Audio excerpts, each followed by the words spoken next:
ಎಲ್ಲರಿಗೂ. ನಾನು ನಿಮ್ಮ ಭವ್ಯ ಚೇತನ್. ಇವತ್ತು ನಾನು ಪ್ರೆಸೆಂಟ್ ಮಾಡ್ತಾ ಇರೋದು ಸೆಮಿ ಮೈಸೂರು ಸಿಲ್ಕಲ್ಲಿದೆ. ತುಂಬ ಪ್ರೀಮಿಯಂ ಕ್ವಾಲಿಟಿಯಲ್ಲಿರುವಂತಹ ಸ್ಯಾರಿ. ತುಂಬ ಜನ ಕೇಳ್ತಾ ಇದ್ರಿ ಆಫ್ ಆ್ಯಂಡ್ ಆಫ್ ಜಾಸ್ತಿ ಸ್ಯಾರೀಸ್ ಅಂತ ಹೇಳಿದ್ರು. ಸೊ ಅದಕ್ಕೋಸ್ಕರ ಇವತ್ತು ಆಫ್ ಆ್ಯಂಡ್ ಆಫ್ ಸ್ಯಾರೀಸ್ನ ನಾನು ಸ್ಟಾಕ್ ತರಿಸ್ತೀನಿ. ಯಾವ ಥರ ಇದೆ ಸ್ಯಾರಿ ಅಂತ ನೋಡೋಣ. ಫುಲ್ ಸ್ಯಾರಿ ನಿಮಗೆ ಈ ಥರ ಬಂದರೆ ತುಂಬಾ ಚೆನ್ನಾಗಿದೆ ಕ್ವಾಲಿಟೀಸ್. ಆಮೇಲೆ ನೋಡ್ಬೋದು ನೀವು ಸ್ಯಾರಿ ಯಾವ ಥರ ಕ್ವಾಲಿಟಿ ಇದೆ ಇದರಲ್ಲಿ ಅಂತ. ಫುಲ್ ಸ್ಯಾರಿ ನಿಮಗೆ ಈ ಥರ ಪ್ಲೈನಲ್ಲಿ ಬಂದರೆ ಮಧ್ಯದಲ್ಲಿ ಮಾತ್ರ ಈ ಥರ ಸ್ಟ್ರೈಪ್ಸ್ ಬಂದಿದೆ. ಸರಿಗೂ ನಿಮಗೆ ಈ ಥರ ಬರುತ್ತೆ. ಬ್ಲೌಸ್ ಬಂದು ರನ್ನಿಂಗ್ ಕಲ್ ಬರುತ್ತೆ. ಒಂದು ಓಪನ್ ಮಾಡಿ ತೋರಿಸ್ತೀನಿ ಯಾವ ಥರ ಬಂದಿದೆ ಸ್ಯಾರಿ ಅಂತ ಹೇಳ್ಬಿಟ್ಟು. ಬನ್ನಿ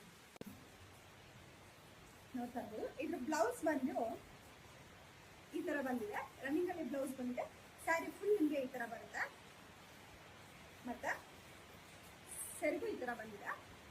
ಇದರಲ್ಲಿ ಒಳ್ಳೊಳ್ಳೆ ಕಲರ್ಸ್ ಇದೆ. ಯಾವ ಕಲರ್ ಕಾಂಬಿನೇಷನ್ ಇದೆ ಅಂತ ಅಂದ್ಬಿಟ್ಟು ತೋರಿಸ್ಕೊಡ್ತೀನಿ.